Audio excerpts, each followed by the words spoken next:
Welcome, everyone, to the Avengers podcast, where we talk Marvel, DC, Star Wars, and more. I'm your host, Peyton, and with me is my co-host, Torn. Yo. We have a great show for everyone this week. This week, we're going to be reviewing Andor Season 2.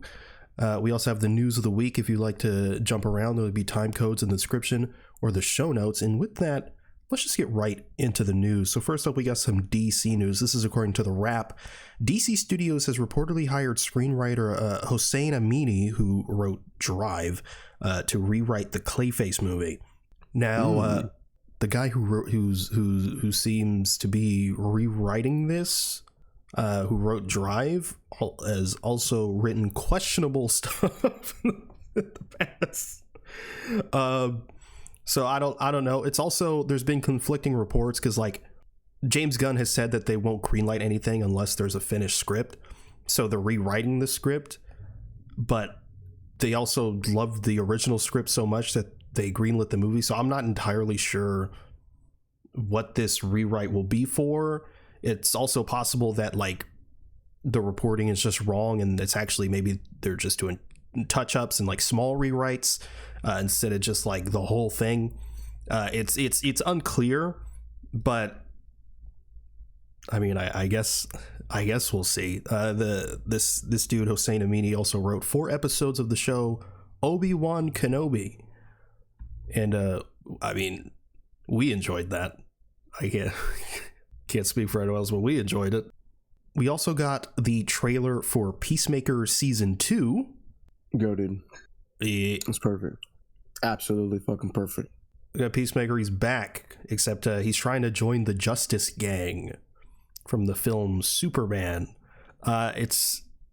We know that it takes place after Superman, but we don't know if that scene in particular takes place. Like, that could be like a flashback sequence. This trailer also made people go into full theory mode, because at the end of the trailer we see a second version of Peacemaker, and so people are sort of using the assumption that he's gonna go into the little pocket dimension thing he has where he can go to different dimensions, and then he kills that Peacemaker and takes his place, and then that universe is the DCU, and that's how they explain the jump to a different universe. But that would also imply that, like, he's the only carryover from the DCEU and the rest is like this just alternate version, and he's the only version that's the same. I don't know. I think it's a slight stretch, but I do think it would be fun. We do know James Gunn did say that unless specified otherwise, everything from Peacemaker Season 2 is canon, or Peacemaker Season 1 is canon, except that Justice League appearance at the end. So that sort of throws a wrench in the theory, but also things could have changed. And also James Gunn could have just straight up lied, like he lied about Superman. But who knows? Torn? But it looks good. It's coming out, I think, in August, which is just a month after Superman. So we're just it's jumping straight into Peacemaker after Superman comes out. So that's obviously very, very exciting. Every day that goes by, we get closer and closer to Superman. But Torn, speaking of Superman, we got the Superman trailer.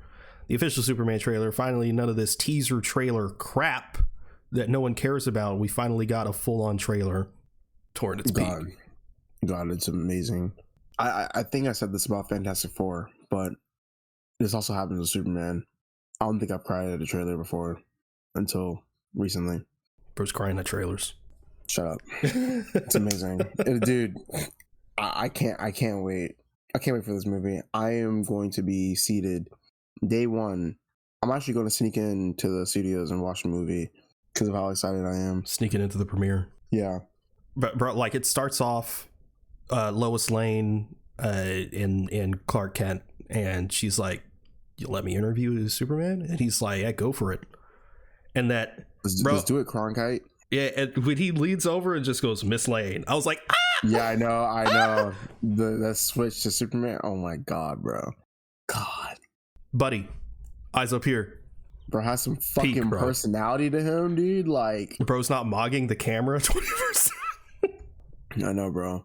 I'm not mogging at a fucking when a courtroom when a courtroom fucking explodes.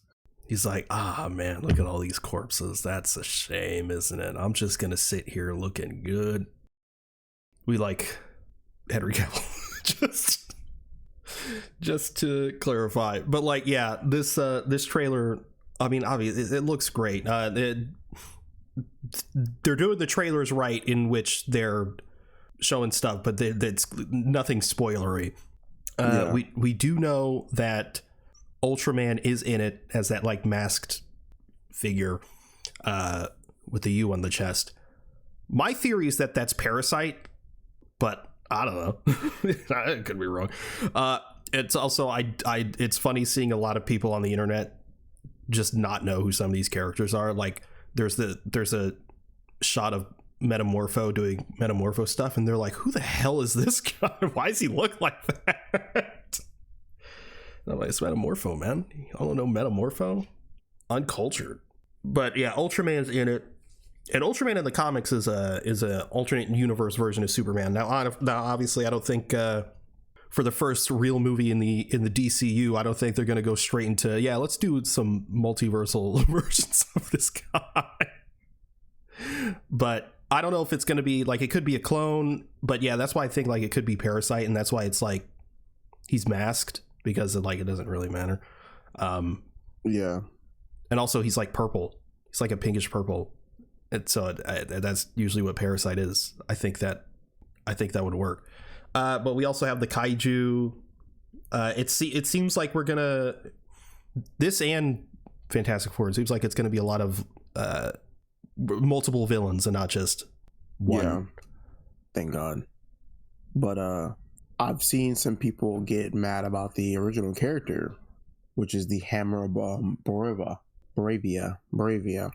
And me personally, if they're doing what I think they're doing, that'd be pretty fucking cool. The Supergirl theory? Yeah, the Supergirl thing, or like some like Bizarro-ish like thing. It's like, I mean, basically like another character inside of that suit as the Hammer. So, I mean, personally, I'm not mad about it.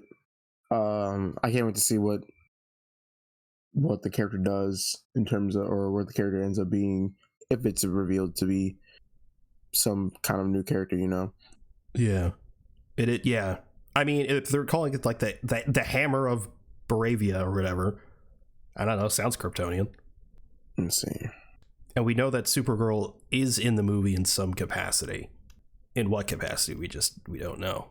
Yeah. Speaking of Supergirl rap filming, yeah, we're just gonna get peak after peak, bro. Torn, let's move on to some Marvel news, huh? Mm-hmm. Torn, you want to move on to some Marvel news, Torn?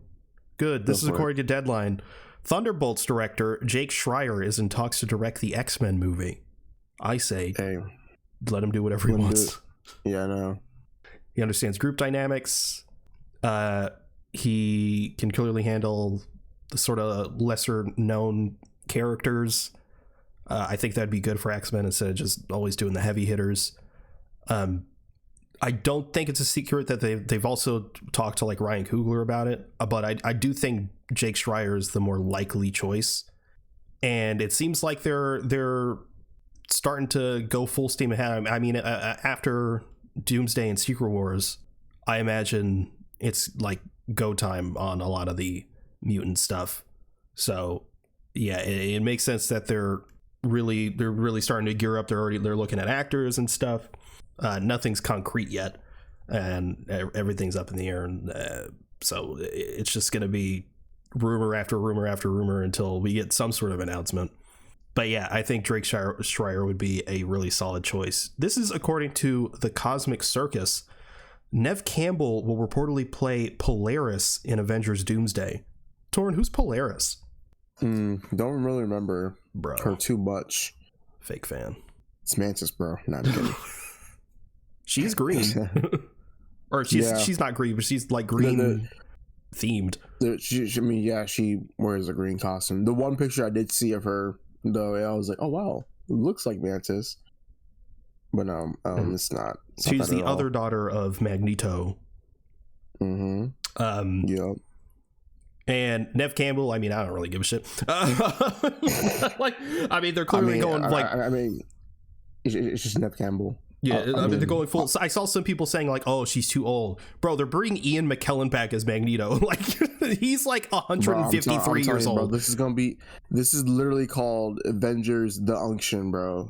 They're bringing everything into this Avengers retirement home. Might as well call it, bro. I don't remember how old Neve Campbell. I mean, she's on the older side. So like, if Ian McKellen's like 1,000 years old, I mean, it makes sense. Neve Campbell's like 51. She's 51. Yeah. And it still looks fine as hell. Oh, ready for her in Scream 7? I don't even know if I'm gonna watch that, bro. You're gonna be there day one. The Avengers Endgame of the Scream franchise. Yes. When they kicked off like two of their stars. Yeah. And bringing everyone back. And people are gonna see it, just like people are seeing Lilo and Stitch. I've been hearing stuff about that. Yeah. Don't get me started. Don't get me started. Torn, this is according to Variety, and then officially confirmed later. But Kristen Ritter will officially return as Jessica Jones in Daredevil Born Again Season 2. Yes. Yep. Yes. And I've been seeing a lot of set photos recently. Yeah. Looks really, really good. Looks so good. They're getting the gang back together. Finn Jones did post that he is in New York, and obviously Daredevil Born Again is filming in New York, so people are speculating that like Iron Fist is going to be back too. I don't know how I feel about that, but it's what it is. Yeah, bro, Jessica Jones being back, bro, in any capacity, I'm fucking down, bro. I'm down. Give her own show again. Give her anything. Don't care. We need it. The streets need it. The streets of Hell's Kitchen needs it. New York needs it. Wilson Fisk needs it. Torn, we got the Ironheart trailer. Ironheart, bro. Yeah, tell us how much you loved this trailer. I will say, though, I'm glad that we're actually getting iron suits back instead of that dumbass nanotech bullshit. God, crazy as hell, bro. That's when the MCU died, bro. When they stopped giving us real fucking suits. All right. I'm telling you, bro. I don't disagree that they've overdone it, but I think the Iron Man progression makes sense. It's them using it for everything. Of course it makes sense. Yeah, of course. But I'm just saying, bro, that's when the MCU died. Okay. So it died during Guardians of the Galaxy? Yeah, it did. 2014. It really fucking 2014? did, it died in 2014? Yes, dude. Oh, no. Why do we name the podcast Avengers? Oh, no. We made a mistake. Yeah, we named it. Yeah. No, you fucking right. Hold on. We should just name it Guardians of the Galaxy. That's when it died, though. Yeah, no. So yeah. Name it after a dead franchise? No. We name it after in memoriam of a great and last good film of the MCU. We're renaming the podcast in memoriam of the MCU. The memoriam of Guardians of the Galaxy. Yes. A retrospective. Yes. The MCU is dead. # restore the Spider-Verse. Anyway, the Ironheart looks all right. Yeah, Ironheart looks all right. It looks all right. It's I said this about. Well, I did say it about Brave New World, but I also said it about Ironheart. This is 100% the last of the we gotta just pump shit out era. It would have been Brave New World, but this was delayed like 1,000 times. So this is for sure the last of that era. And if they start fumbling after this, oof. But Fantastic Four looks good, man. Fantastic Four looks good. But yeah, it's also the last of the 6-episode era, because this show is going to be 6 episodes. The rumor is that they're going to be dropping. The show's going to last 2 weeks because they're going to drop 3 episodes 1 week and then 3 episodes the next. That's unconfirmed. What is confirmed is that they're dropping 3 episodes at once for the first week. After that, I think it's unconfirmed. But I think Ironheart comes out in like a month. It's like little to no advertising, bro. Yeah, we got that one trailer. I think it broke the record for the MCU record of like shortest time between a trailer and the actual release. Yeah, it's comes out June 20. Yeah, so in a month. I think it'll be okay. At least it's produced by Ryan Coogler, so that's cool. The cinematography doesn't look trash, and the VFX look good. And also, like you said, it's nice to actually see the physical iron suit stuff. But yeah, I don't know how I feel about like the Hood as an antagonist. I don't like Anthony Ramos either. Yeah, I know you're not a fan of Anthony Ramos. But the Dean's back, so I'm happy about that. You know what? It's a 10 out of 10. The Dean's there. I take everything I said back. If they don't make a single Community reference, I'll be pissed. Torrin, we got a small, extremely small teaser and some first look images at Spider-Man Noir, the show coming to Prime Video. And Torrin, looks awesome. It looks awesome. Torrin, it looks great. It looks fucking good. It looks like people were saying that Sin City in a good way. Yeah, people were saying that it looks like a fan film in the best way possible. My biggest problem with this, it's officially titled Spider-Noir. Spider-Noir? Yeah. Just call it Spider-Man Noir. Motherfuckers want to be different so bad, bro. I know. What is their aversion to using the Spider-Man? I don't get it. Like, why? It sounds like some... Okay, so I have a Sony TV, and it gives like recommendations for shit. And if you have like apps like Tubi or fucking Pluto installed, it gives you these recommendations of like these really shit like knockoff movies. And it's like The Punisher, but it's like The Punish Guy or something like that. That's what it sounds like. Spider-Noir. Fucking insane, dude. Like what? Just call it Spider-Man. It's ridiculous, but it looks good. So Phil Lord and Chris Miller are involved as producers. Nicolas Cage is back. Awesome. I'm down. Hate the name, but whatever, I guess. Torrin, this is, according to Redacted Spider on Twitter, Marvel Studios apparently has concept art of Daniel Wu as Mr. Negative. Daniel Wu is currently the frontrunner for the role, but a decision hasn't been made yet. Peng Zhang is the fight choreographer for Brand New Day, best known for the choreography of Shang-Chi. Destin Daniel Cretton's one condition for taking on the film was getting rid of the multiverse plot and soft rebooting Spider-Man in the MCU. The film would be far more grounded with an emotional depth to it. The other Spider-Men who were originally going to appear in the multiverse version of the film will instead be making their return in Avengers Secret Wars. Torrin, sounds like good news all around. If this is true, of course. But dude, like, just please, like, I'm begging on my hands and fucking knees, just keep it like this. Well, this is already sounding amazing. Yeah, and there's more good news later on for Brand New Day that specifically ties into the grounded elements. But like, it really does seem like Feige and co got their way the best way. Sony's like, multiverse. Thank God, man. And I do think I think the original plan was probably like, oh, we got to get like Daredevil involved and stuff. I don't think that's happening anymore. So that kind of sucks, but it's still like a Daredevil appearance is not like out of the question.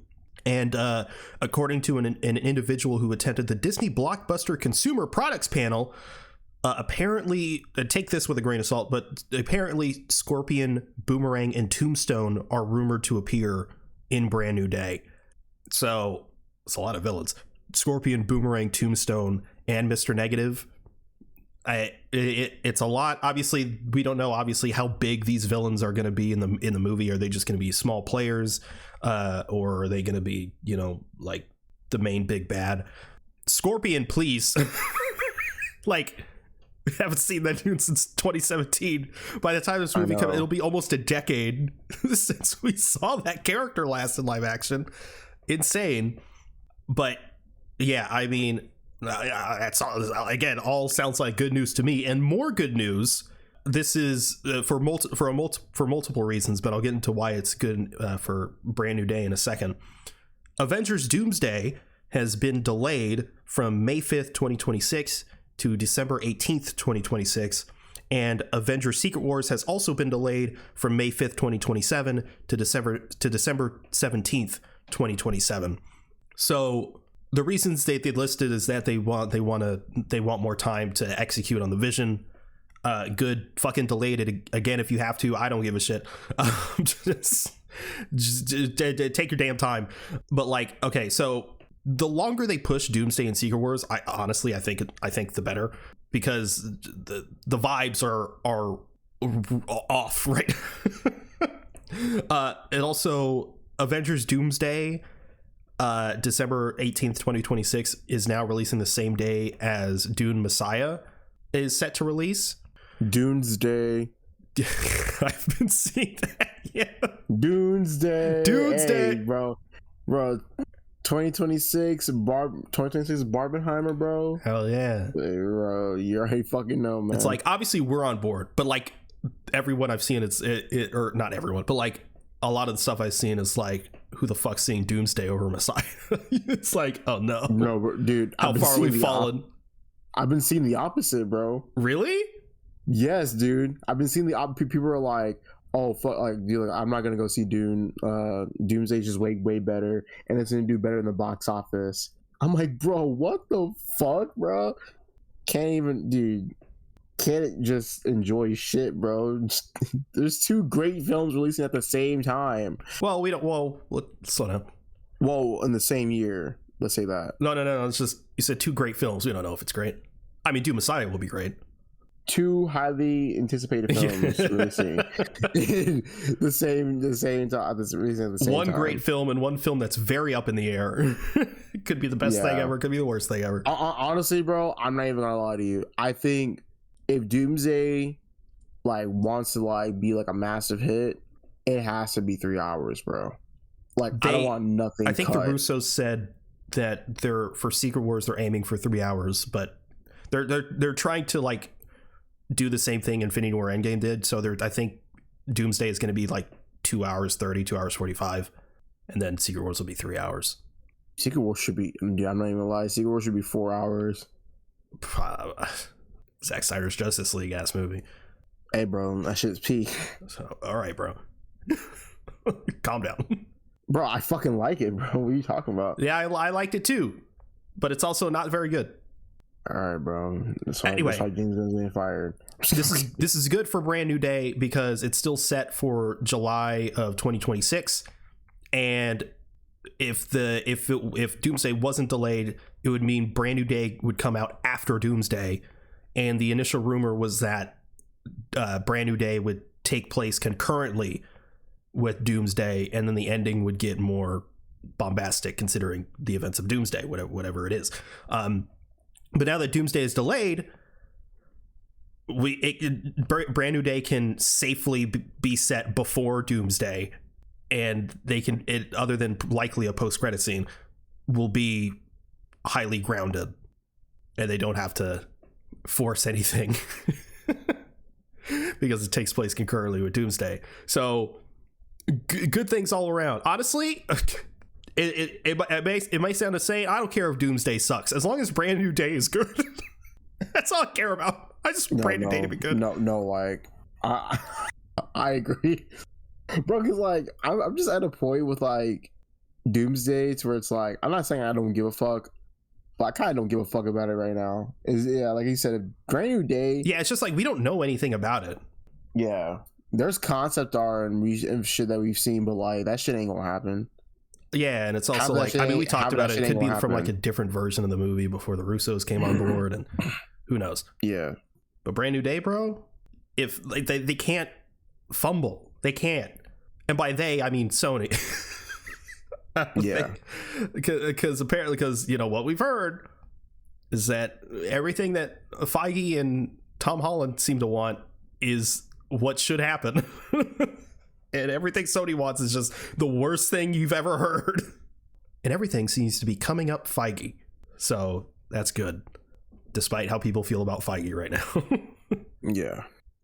But Torin, that's the news of the week, which means it's time to move on to our topic, which is Andor Season 2. Torin, we are not doing non-spoilers. Thank fucking God, bro. This is a full...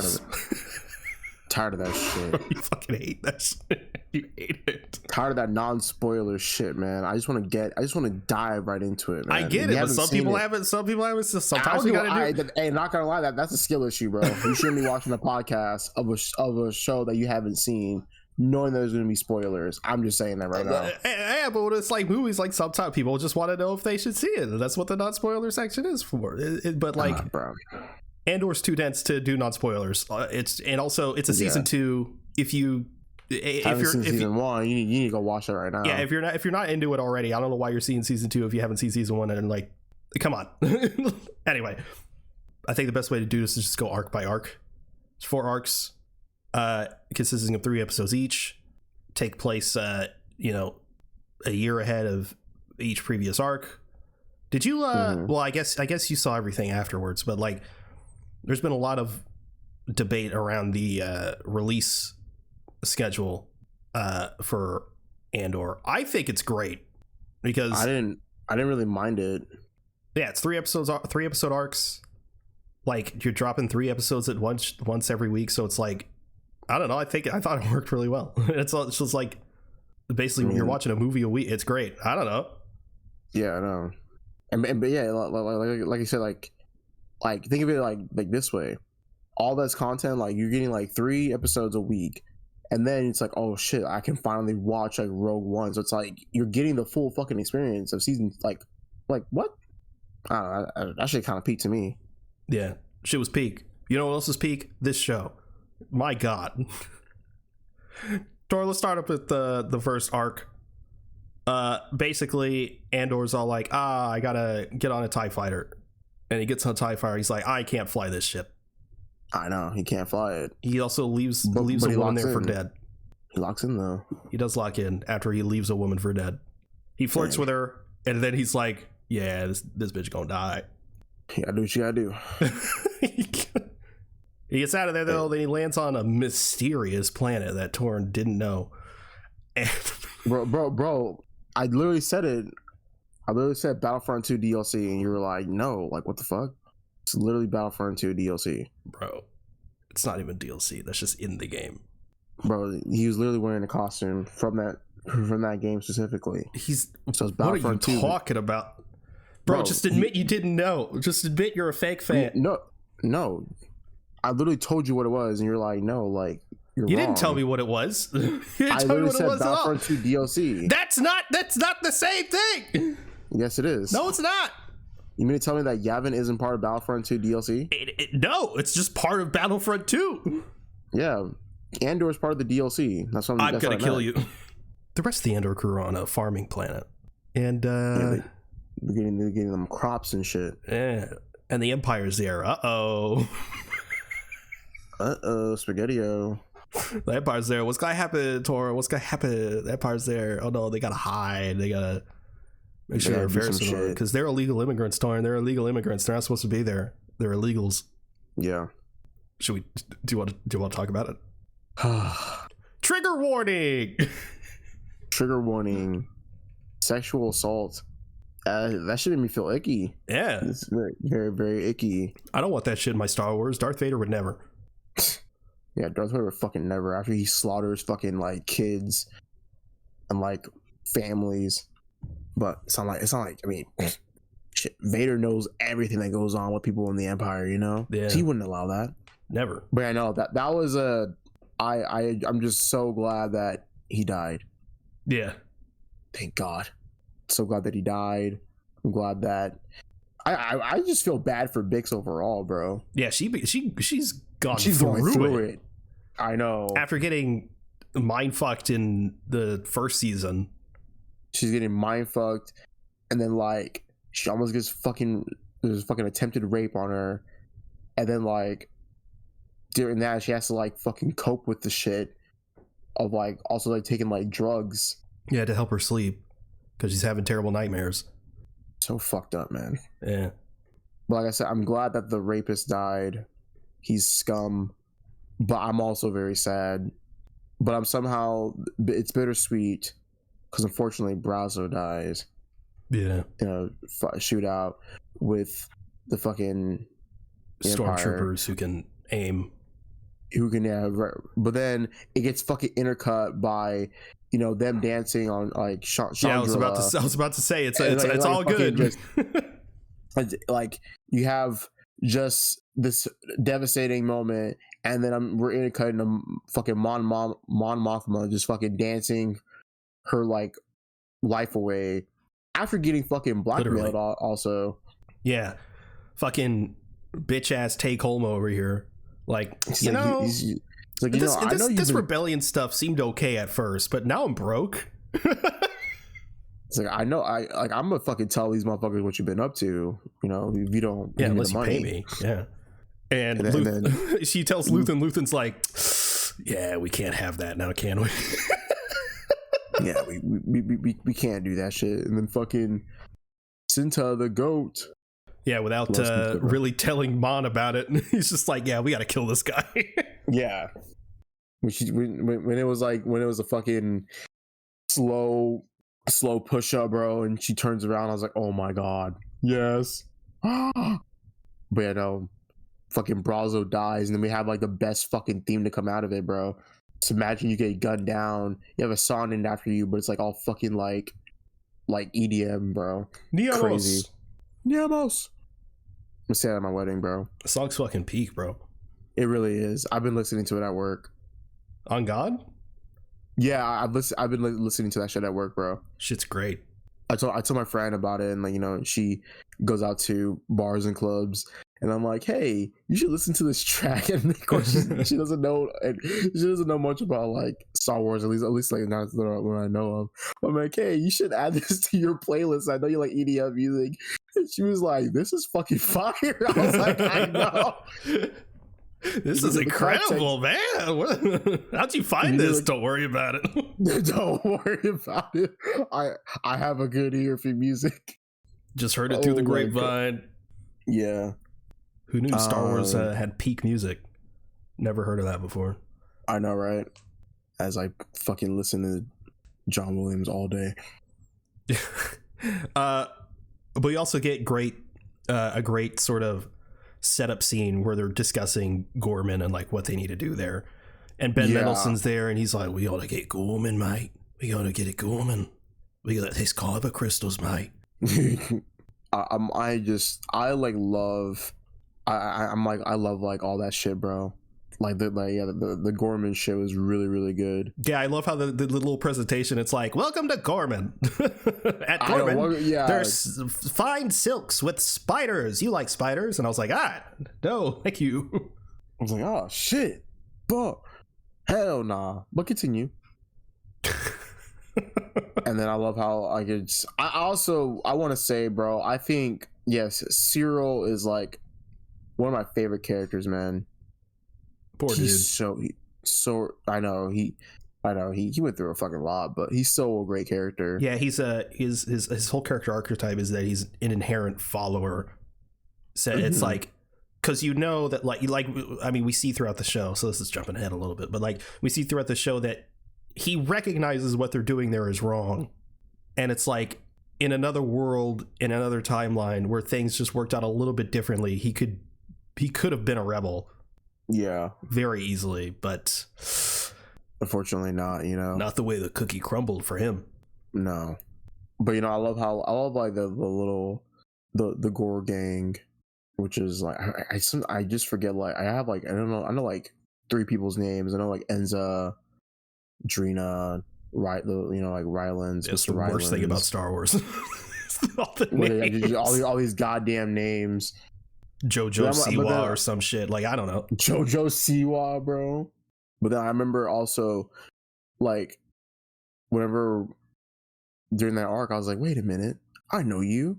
You look familiar. I saw you in the last arc. It was like that guy with like the long hair. I forgot his name. Cassian Andor. No, brother, not him. What guy with the long hair? I don't know. He's part of the fucking Gore gang.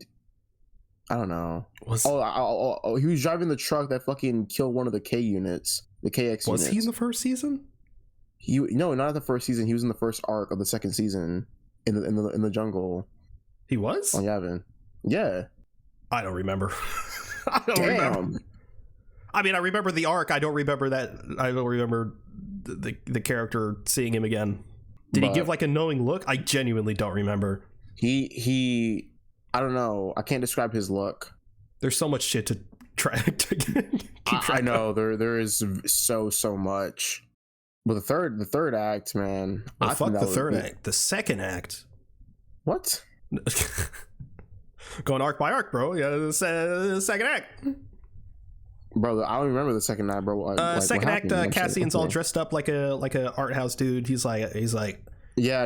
Oh, look at this piece.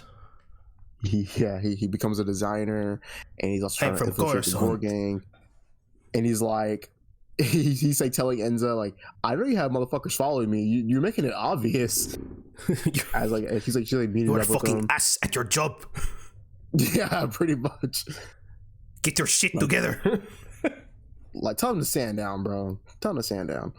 I've been in this fight since I was 6 years old. But you want to know? You want to know my one of my favorite episodes of the season? But besides, like, my favorite episode in the second act is episode 5, because I have friends everywhere, which we were talking about that, because I just love like the lines they're saying. I have friends everywhere. Everyone says it, and it's like, fuck yeah. Is this the was it the second arc or the third arc where the guy was like, rebellions are built on hope? That was the third arc, I believe. All right. Or yeah, it was the third. Right, because the second arc, he gets introduced to that guy, and he's like, I know what, like, he's clearly not part of the rebellion, but he clearly knows that, like, he's clocked Andor. He's like, I'm gonna help this guy out. Yeah, because like the third act is when they do another disguise, and he recognizes him, and he was like, it's the same room as last time. Yeah, the same room as last time, and he's like, yeah, like he tells him, I never clocked you in, you know. Yeah, that guy's a real one. Yeah, he really is. Low key, really that guy's the reason the rebels won. Low key. Yeah. Shit. You see what happens when you're not fucking snitching, bro? Yeah. Oh, at the second arc, I think it's the second arc. We see fucking Saw Gerrera, and Willman's there with Saw Gerrera. And he's like helping him build some stuff. Yeah, like a bomb or some shit. I don't know. Or like some, and I don't know. But then it's like, it's revealed that like this motherfucker's just been inhaling like jet fuel this entire time. Jet fuel yeah. Because it's fucking crazy. You watch Rogue One, and I'm like, oh, clearly he can't breathe. He needs this oxygen thing. Nah, dude's just high all the time. Yeah. Because I mean, it's funny because like literally Saw Gerrera as like a person. I mean, I haven't, besides watching Andor and fucking Rogue One, I'm like, dude, yeah, like you said, like, I'm on, bro, this dude's just fucking high all the time. But like, he's, as a character, he's insane in the best way possible, you know. Oh yeah, I forgot he's also in Jedi Survivor. He's in Jedi Survivor. He's in the Clone Wars. He's in Rebels. Yeah, he's in the Clone Wars a little bit too, which I haven't seen the entirety of the Clone Wars. Well, it's like I was because I always liked Star Wars, but I didn't get super deep into Star Wars until like the sequels started coming out. Mm-hmm. I mean, I'd watched some of the Clone Wars and stuff like that, but I was never too deep into it. So I thought like Saw Gerrera was like a new character in Rogue One. But no, he was in the Clone Wars already. I was like, so it was like, oh shit, it's that guy. Yeah, when I finally got around to like watching the Clone Wars, it's like it was just some black guy. Doesn't look anything like Forrest Whitaker, obviously, because Forrest Whitaker wasn't cast.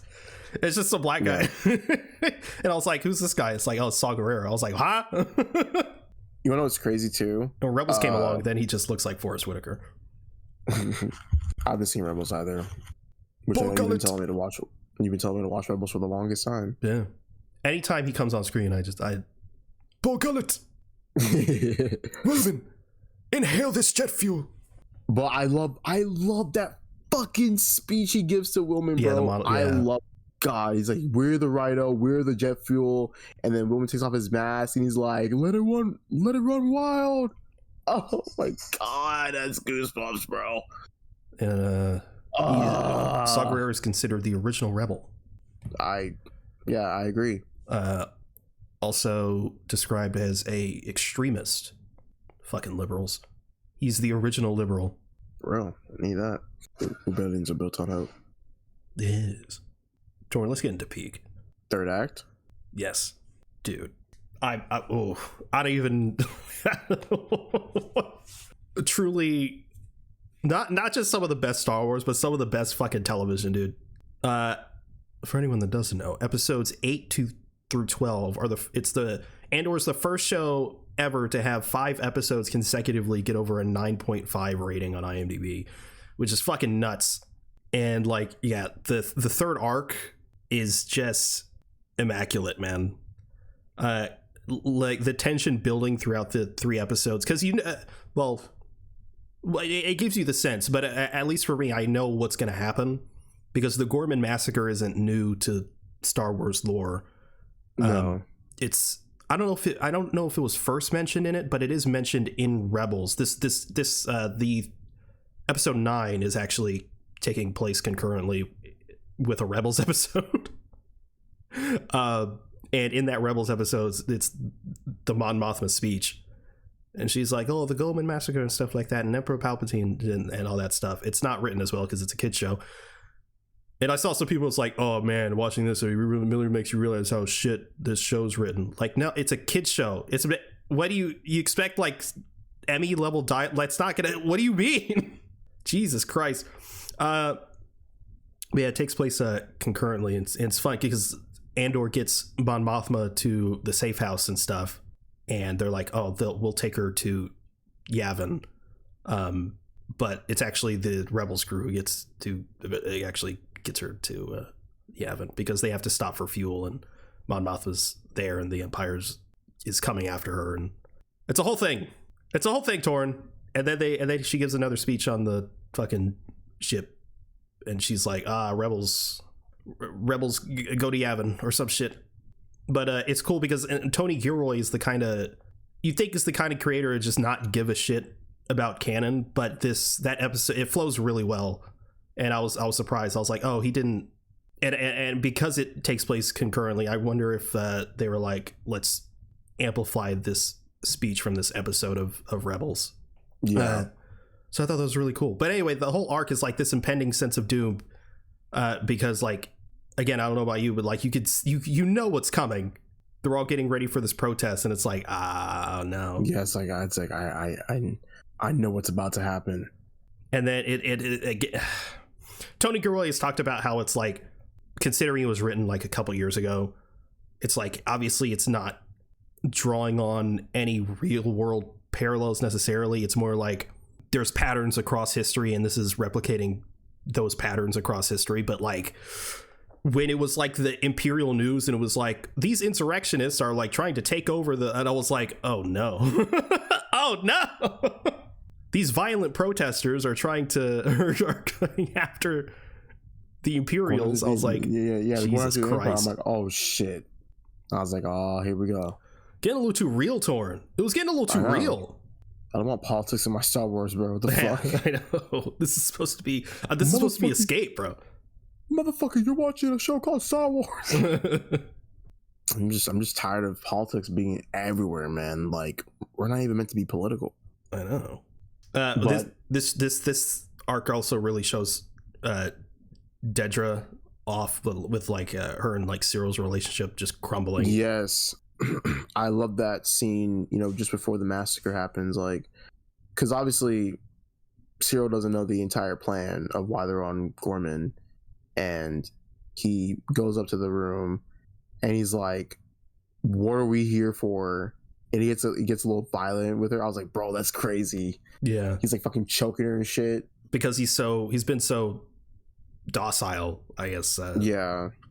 Prior to that. And then basically he's like, Deidre tells him, well, yeah, we're here to take the planet for its resources and stuff. Also, I love the part like before that, him and I think it's somewhere in this arc too, where Cyril and Ryland's get into it, and like Ryland's like, what the fuck are you here for? Like, why are you trying to take our resources? And Cyril's like, what the fuck? Like, I don't even know what the hell is happening. What are you talking about? Yeah, I know, because he doesn't even know. But then like after Cyril and Dedra had that little thing, Dedra's like, like we can escape and we can do this. But I also like love the line where she was like, you didn't mind getting all the promotions, and Ciro's just like, oh yeah, I'm gonna fucking leave, like I'm out. And I love that high angle close up shot where Dedra's like, just fucking do it, like execute the plan, Yeah. Oh my god, bro, that shit's fucking crazy. But and we also see like before that, like there's like 2 or 3 scenes where she's clearly uneasy with all this, and it's like and the one guy, I think he's the guy you were talking about earlier, like is he like a politician or some shit? Yeah, Rylands is the politician. Yeah, that's the one they were trying to. And he clearly sees what's coming, and he's trying to tell people to stop, don't go to the protest because it's a trap. And look what happened. Yeah, and Woman's there with his new girlfriend. Yeah, I know. Woman wanted to go find his snow bunny. Crazy. Winter Soldier, bro. Thankfully he survives. But yeah, the fucking no. Thankfully, because I like Woman. Woman's fucking dope. But dude, the fucking sniper shots, bro, when they were fucking shooting at I was like, god damn, this is fucking crazy. Yeah, all these motherfuckers dying and shit. But I think, bro, I think I got like, that shit hurt me when Enza fucking died, bro. She gets thrown up in the air by a KX unit. Yeah. Just fucking slams into the ground and she's dead. Great job making them scary. I know. Because in Rogue One, I'm just like, oh, he's a little guy, bro. Yeah. I mean, he's clearly capable, but like, yeah, he's just a little guy. Just a little guy, man. But nah, but I love when Star Wars makes the cannon fodder is not the right word, but like not the stuff that's not necessarily like super threatening, like very, very threatening. So like the K2 units here, and in I think it was the second season of The Mandalorian, they made an ATST like really threatening, because usually they're just like these little stupid things walking around. But and then in Andor season 1, they make like just one TIE fighter just sort of scanning the area, like super threatening and tense. I love that stuff. So yeah, see the K2 units just wreck shit was awesome. Just throwing motherfuckers around, kicking people, bro. Like, this shit is insane. But I love the fight between Cyril and Andor. Yeah, like during that whole thing, because Avengers Endgame, obviously Cyril's been hunting down Andor for a while, and he has like just this pent up rage and anger, because like, he's I wouldn't say he's the cause of all this, but like he's very much in the rebellion and he wants to stop it. And in season 1, like Andor like held him at gunpoint at one point, but like obviously like Andor's not looking at him. He just knows like this is an Imperial guy and he needs to hold him at gunpoint. Yeah.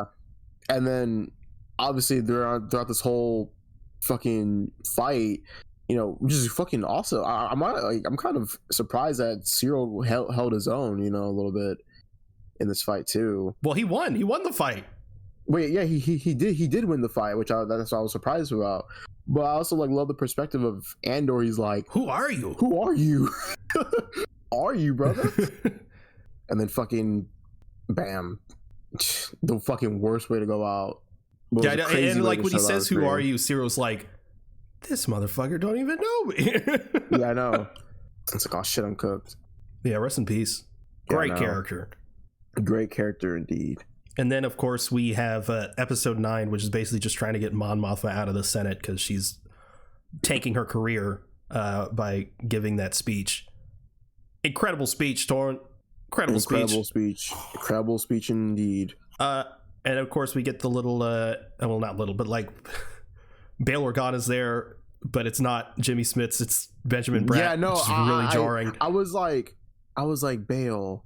I was like, that can't be Bail Organa. It is Bail Organa. He looks so different. Why is he so skinny? I was like, what happened? Where's Jimmy Smits? Yeah, I was like, I got genuinely, I was like, oh no, they recast him. But I looked at it, it's just scheduling conflicts, which still sucks. But like, I think is it because think Jimmy Smith is doing Dexter right now, or he was doing Dexter at the moment. Yeah, he's doing something, but like it's definitely, like I saw some people saying like, oh, maybe it's money, and it's like, no, I don't think it's money. Jimmy Smith comes back all the time. He was in Obi-Wan, like it was definitely just scheduling conflicts, which is unfortunate because this is like one of the few times he actually gets to be a character. Yeah, instead of just being like, hey, I'm Leia's dad. I know, like, hey, I'm Bail Organa. Yeah, no, speaking of which, like, maybe it's a good thing Jimmy Smith wasn't playing him in this, because honestly, fuck him. Oh yeah, when he like didn't believe Andor and shit, I'm like, oh fuck yourself. Yeah, I know. I'm like, bro, like the typical I don't believe you, like this is all like, yeah, fucking like Luthen's fucking paranoia has gotten to you. I'm like, brother, what the hell? If you don't shut your ass up. But yeah, Mon Mothma's speech was fucking incredible, hitting that Emperor Palpatine at the it's one of the, this show's one of those things, it's like at some points you like kind of forget it's Star Wars, and she says Emperor Palpatine, I'm like, oh yeah. Right, Emperor Palpatine, right, unlimited yeah, Star Wars, I get it. And then I like how, like, again, I'm so used to Mon Mothma being Mon Mothma, I like forget where she is at this point in her life. And so just her seeing Andor just gun people down, and she's like, what? What? You just killing people? He's like, yeah, this is a rebellion. He's like, yeah, we gotta go now. She's like, you killed him. It's like, yeah. You said he was Imperial. You gotta go. Won't be the first and won't be the last. Yeah. Oh god. Between then we got the last arc. What? Didn't you say that Perrin's one of your favorite characters? No, whoa, let's go. No, chill. You said that. I never said. You said Perrin's a real one. I never said that. That's what you said. I never said that, bro. When? Oh my god. Well, when did I say that? I've never said Perrin's a real one. We were playing Rivals, bro. We were playing Rivals. His Perrin's a real one. I never said that. No, I never said that. I'll agree to disagree. But of course, the final arc. Young tells Luthen everything. Yeah, and then like fucking kills his ass. Yeah, he was like, Galen Erso, and like when he name drops Galen Erso, it's like obviously this ties into Rogue One, right? Duh. It like we knew it was gonna like literally tie directly into Rogue One, but like I don't know, just hearing Galen Erso's name, just hearing all the Rogue One stuff, I was like, it had me smiling, bro. It was so good. He's like, yeah, like Galen, like there's an engineer named Galen Erso. They were on Gorman to try to get kyber crystals. They're building a weapon, and they're like, what is this weapon? I know, we all know the weapon. Yeah. We know this shit. He's like, weapon? What weapon? He's like, I can't tell. Like, I need to get to safety. He's like, what weapon, motherfucker? God damn. And then some guy was walking his dog, bro, just having a joyful morning. Just see this guy dead on a fucking bench. Yeah. Well, to the look of it, he didn't look dead, but he's definitely dead. Yeah, he was 100. He had a bullet in his chest. No, I'm saying like oh, like he posed him to where he doesn't look. Yeah, sure. Yeah, the way he was posed. Yeah, but like speaking of which, like when in that initial like presentation they give in the first arc, where they're like, oh, welcome to Garmin, and Ben Mendelsohn's like, we gotta get this stuff out of the planet, mate. We gotta get this stuff out of the planet. I was like, oh, kyber crystals, but he calls it something else, and I was like, wait, what? Like they got this like super secret squad together for a super secret mission, for a super secret plan, and then even then he's not giving them all the information. Yeah. Literally for a second, I really thought it was like, oh, I guess it's not kyber crystals then. I guess maybe that's for something else. But no, it is kyber crystals. Calkite. Yeah. I was like, Calkite. I mean, it sounds like close enough, I guess. It's an alternative, I guess. Calkite. Kyber crystals. And then also you have like Dedra confronting Luthen because like Luthen was destroying all the evidence, and Dedra's just fucking speaking to him, and then like you see just Stellan Skarsgård just standing there for like a couple of minutes. He turns around, and the knife is in his fucking chest, his belly, and she's like, oh no, get a med team in here. We went in about it. He's destroying evidence. Yeah, that's crazy. Bro didn't destroy all the evidence though. Fucking idiot. Yeah. Bro's an amateur. He really is. one thing I will say about this, about not only like this arc, but like that specific episode 10, I love the Freya. I love how Freya was getting like more action. Clea. I say Freya. Think about Marvel. Yeah. Wait, what? You don't know, bro. Comic stuff. You talking about Thor's mom? No. There's a character named Freya that has it's in a recent comic. Yeah, but whatever. Whatever, it's fine. The Art of Deception. Freya is Odin's. No. Odin's what? Yeah, it's a different person. Well, it's a different person. But Freya and Frigg are one and the same in Norse mythology. So unless they decided to just separate the characters, I don't know what. No, not sure. Anyway. But yeah, that Clea sequence where she's like infiltrating the hospitals and shit was really, really good. It was awesome. Yeah, and the backstory as well. Oh yeah, we got the little flashback sequences with the DH Stellan Skarsgård. Really good use of de-aging. Actually, it was makeup. It was de-aging. No, it was a makeup, bro. It was both. Nah. But like you can tell like they don't give any context for like what his situation is there, but you can tell it's like not he's not on the right side. Yeah. And clearly it's like a lot of Marvel stuff. We got the like I don't even know who you are shit from Endgame, and in this one it's like sort of like the Infinity War scene where he like Thanos like takes Gamora in after like presumably killing her family, because like why else is she like hiding out like alone and shit? Is it presumably they're all there to like slaughter the people of this planet and like go to war and shit. And Tony Gilroy is even talked about like even after all this time, like she like he is a father figure to her, but she also still resents him for what he did all those when she was a kid. Which, you know, good shit. Toward in the business, we call this good writing. I don't know if you've I know you probably aren't familiar with good writing since you watch all those Marvel movies and you love the sequels so much. I do, but that's I love seeing a character that was meant to be the main person of the story being reduced to one word of calling out a woman. I actually don't know. Oh, right. I was like, what is this reference? Right. I love seeing them botch a whole fucking story because a market doesn't like a certain kind of people. But yeah, this is what good writing is. It really is. Also good execute. I mean, what am maybe my favorite part in this episode is the fucking old lady that Clea just kind of takes in the wheelchair. Oh yeah. She's like, and she says some shit like an alien way, and Clay goes, what? Little old lady. But then she kills Luthen. Good. Yeah. Imagine like, you know, there is that that extended fucking shot on Luthen, and he just like rises up at the fucking Undertaker. Yeah. He starts floating. Eyes open. and then Clea hears in the back of her head, the Force is with you. Somehow in Luthen Luthen's voice. Actually, it's Luthen's voice. The Force is with us. That's what he always sounds like. Somehow Luthen returned. But then Clea is like, ah, shit. Okay, so now I have all this information. We got to get it to the rebels. And so she starts doing some fucking Morse code shit, but not Morse code because then the Empire could trace it. So it's got to be some different code to like get them to meet her or like extract her or whatever. And then we have K2SO finally, thank God.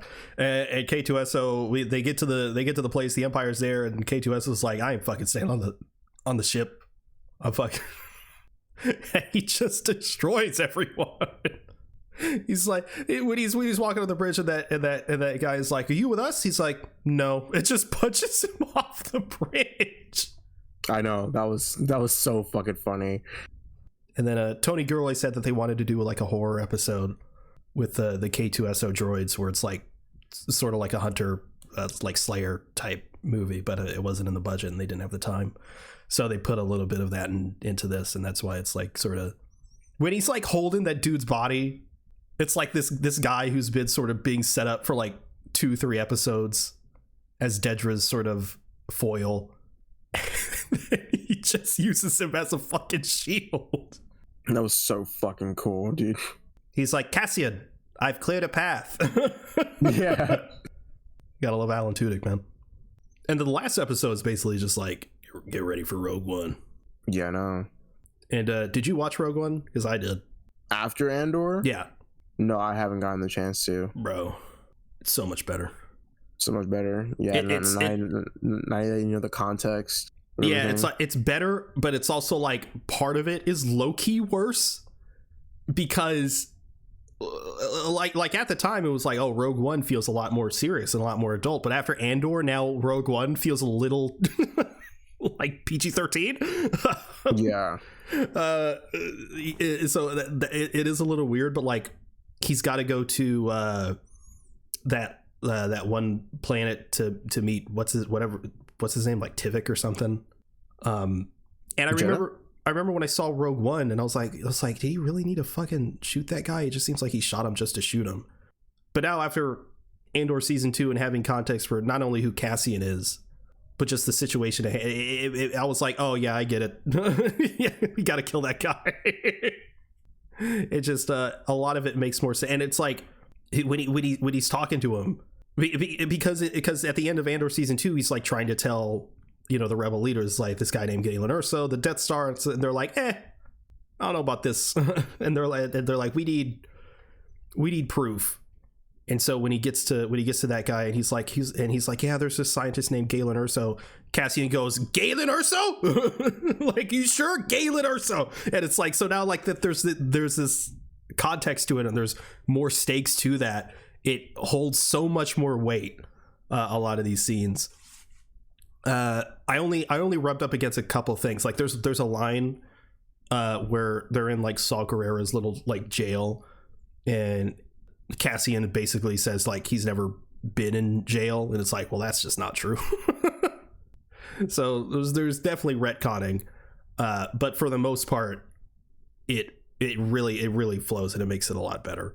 But Torn, the final scene in the show fucking crushed me, bro. Did it really? Yeah, bro, that shit crushed me. Why? Because at the end of the third arc, Bix leaves.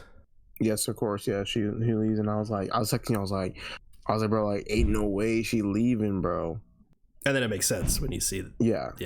But like, yeah, she leaves, and he's like, well, well, it sucks.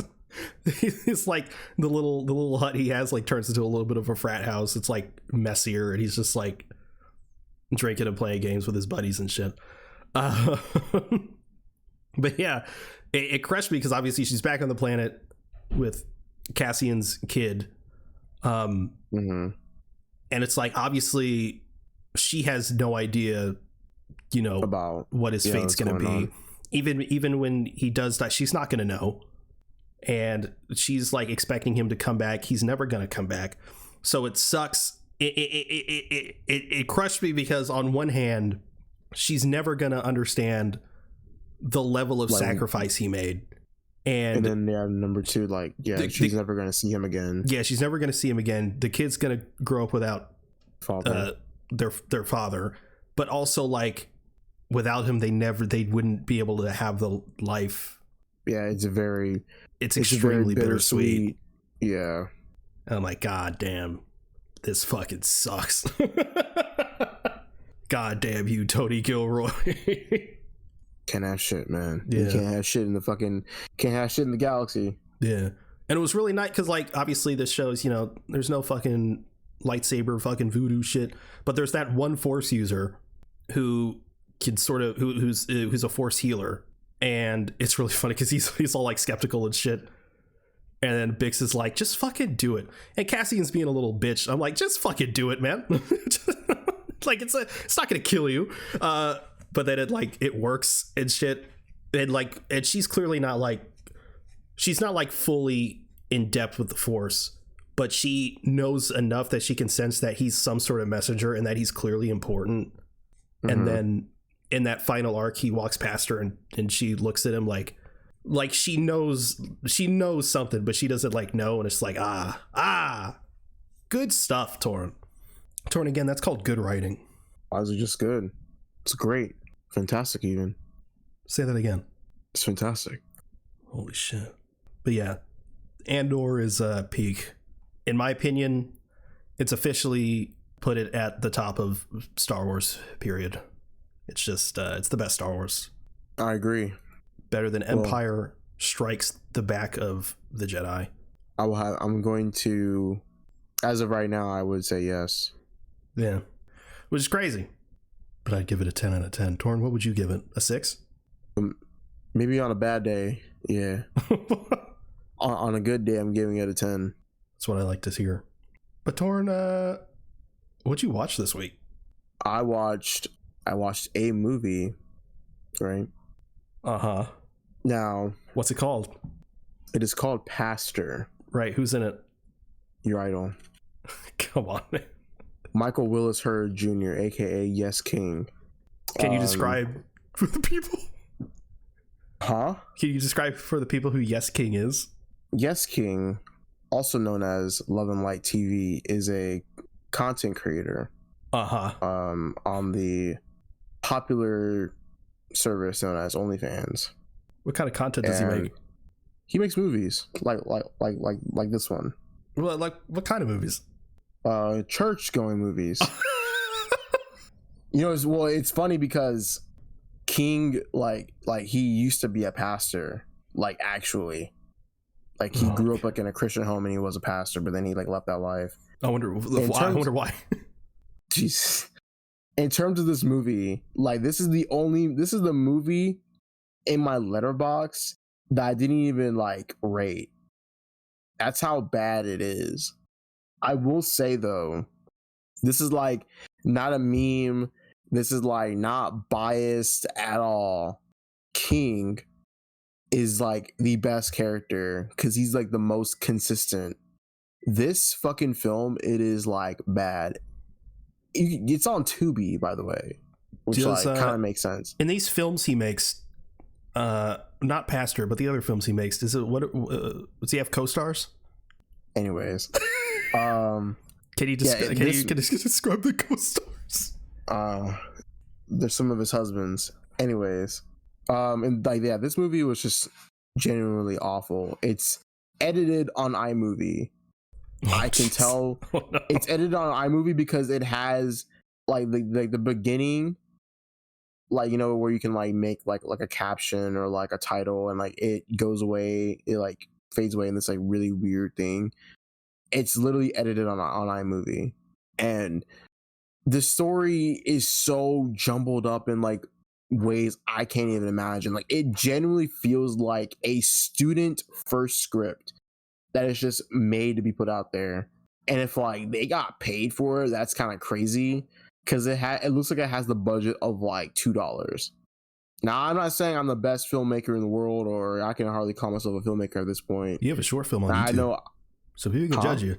Yeah, people. Yeah, I've made a bad film. I know what it takes to have a bad film.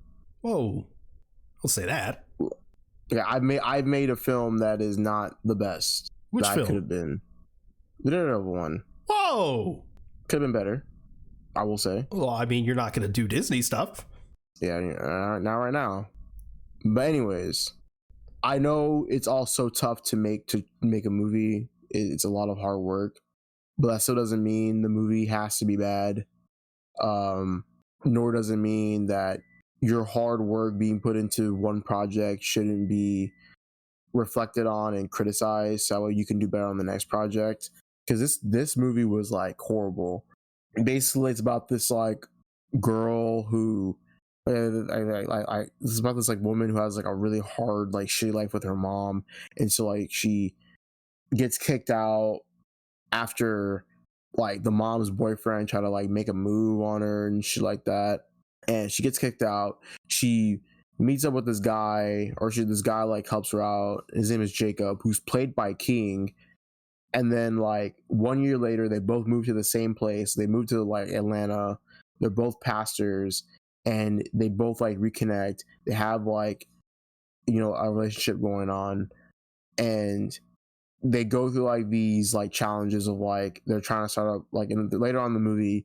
They want to start up a community center in a church, but someone's like, no, you should build a church first because my son wants to be a pastor. But then the pastor and like King are like, no, like we want to build a community center first because the community comes first. And throughout the story, like the mom is just like obviously like this like angry black woman who just hates her son or hates like her kids for like no reason and shit like that or whatever. And at the end of the movie, the mom was like, yeah, you know, your pastor's been living a lie. Do you think this person's a woman? No, they were born my son. And I was like, oh shit, that's kind of crazy. But there's like really no payoff to the like film because they were just like, oh, what are you gonna do now that like you've been like outed in a sense? They're like, you know what, I'm gonna just continue to go to church and do the Sunday service as attended, and like that's pretty much the end of the film. It is like, what the fuck are we doing here, bro? Like, this is fucking crazy. It's a dumb film. So this guy's name is Light and Love TV. No, but why are you asking me? Like, you know this. I do not know this because I'm not you are I'm not a fucking freak. Hey, bro. Well, okay, so but you're clearly a big fan of this guy since you watched his movie. And so his other films, do you like know any lines from them? You know any? You know, it was crazy. I could do the soundboards here. I could play the soundboard. Oh, dude. Just so people understand the shit that Torn watches. Do I do it? You know, I am gonna do it, and then I'll. Say it again. I'm a lying piece of shit. Daddy say I'm a lying. Say it again. I'm a lying piece of shit. Daddy say I'm a lying piece of shit. Jesus Christ. Stay in one fucking position. Shit.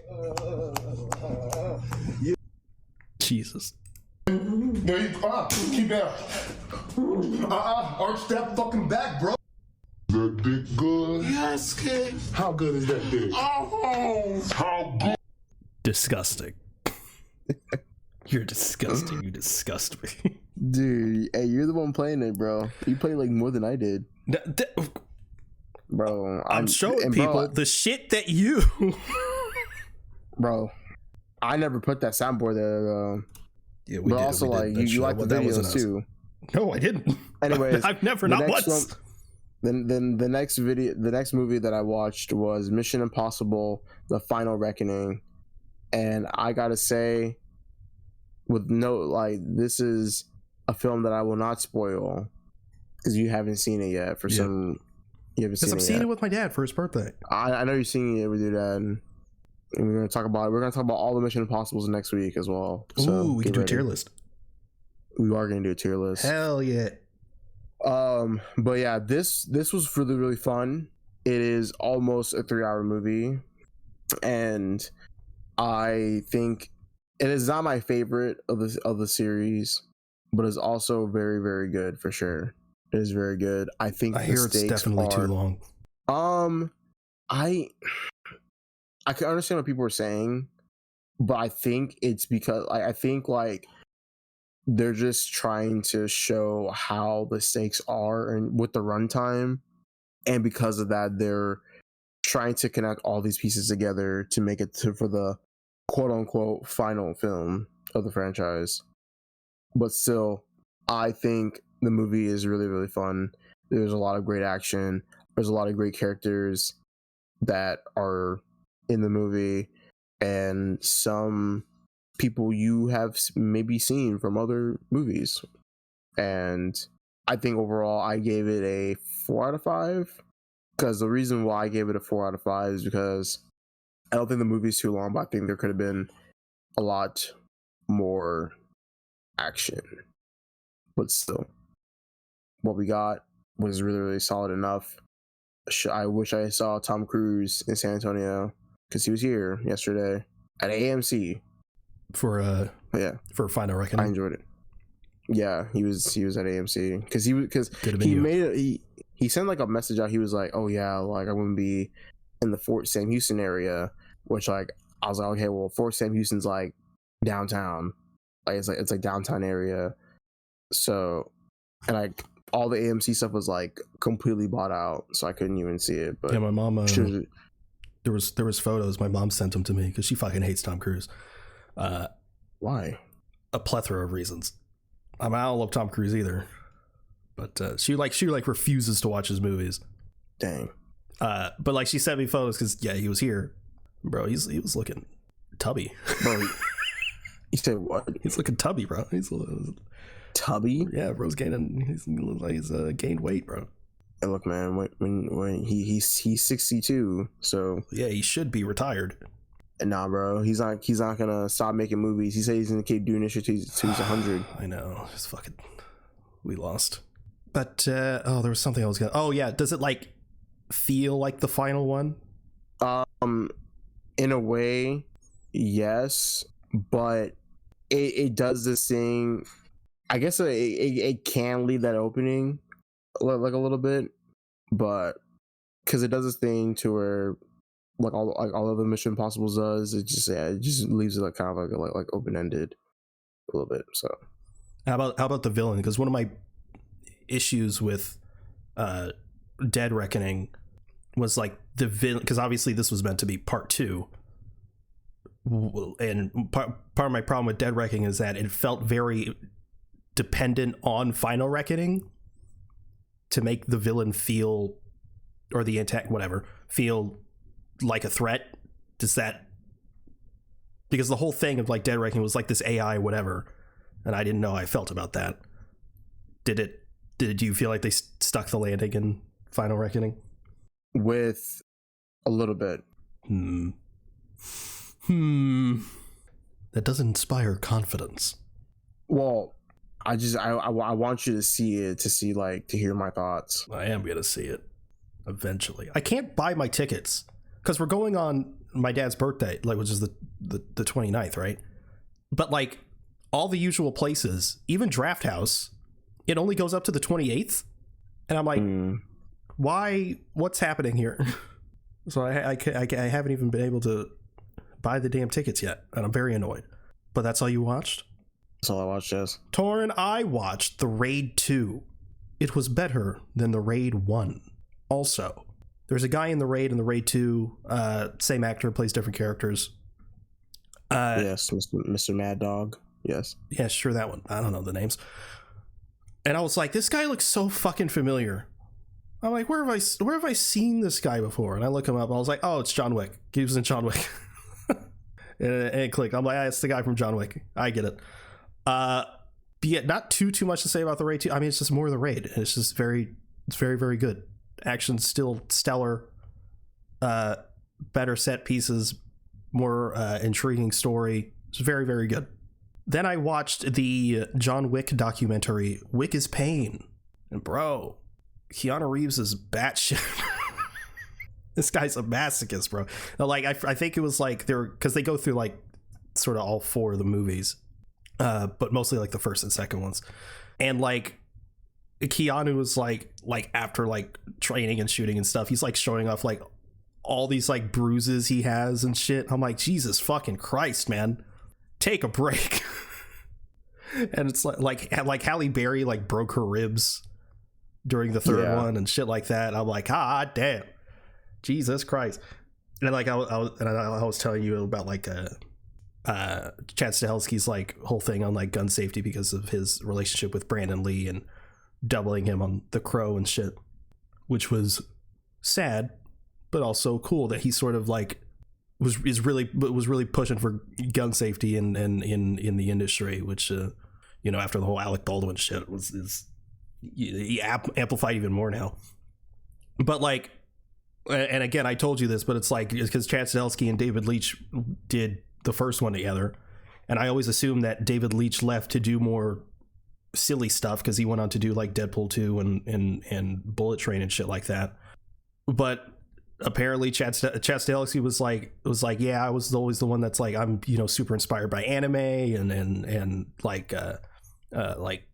kung fu like action films and stuff like that, and David was always the one that was like, there's got to be like emotional stakes to this, and it's got to be like grounded and real. And it's just everything I thought, it just turned out to be the fucking opposite. And it's like, it's not like John Wick isn't like is like super grounded. There is emotional stakes and there is and stuff like that, but there is it's also pretty funny. But yeah, it's a great documentary.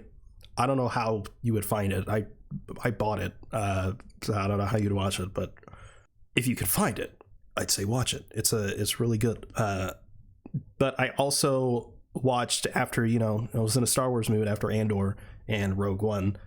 So I've for the first time watched Star Wars 4K 77, which is the original theatrical version of A New Hope, and I don't know what it is. Like, it's the one you can like find on Disney Plus, and basically all the special editions are, other than the Han Solo bit with Jabba, I want to say it's the only scene that was actually added.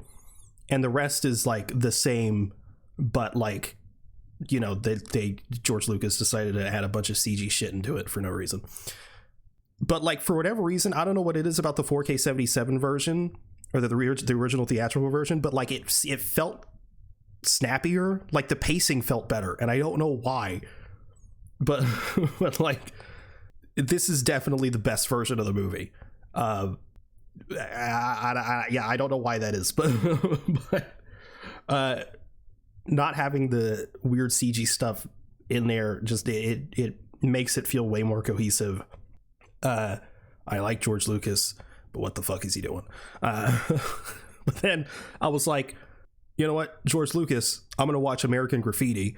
So I watched American Graffiti, and it was all right. You could definitely see how, like, because American Graffiti at the time was very big, and, you know, it inspired a lot of stuff. So like you get like, because it came out like, I want to say 72 or 73.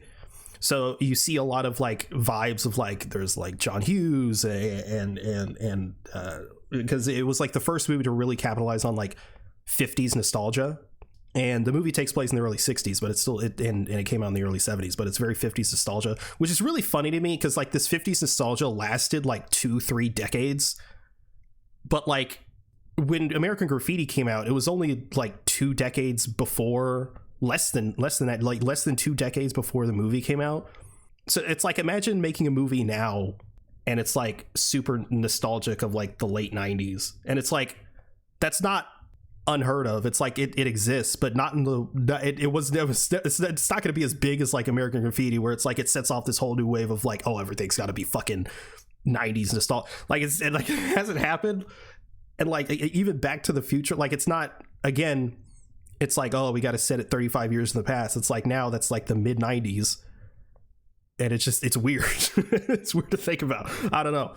But yeah, it was a good movie. There was a lot of interesting dynamics. It's definitely very of the time, because there's some stuff that was problematic. Not any of the language. It's more the behavior. But it was a solid movie. Definitely of the time. But yeah, and that's all I watched. Oh yeah, I gave the Raid 2 like a 9 out of 10. American Graffiti I gave, I think, a 7 out of 10. But yeah. Torn, is that the show? That is the show. All right, well, thank you everyone for listening to the Avengers podcast. If you want to follow us, we're at Avengenerds on Blue Sky. That's AVENGE nerds, all one word. If you want to follow either one of us, you can reach me at Zenith on Blue Sky. Where can they reach you?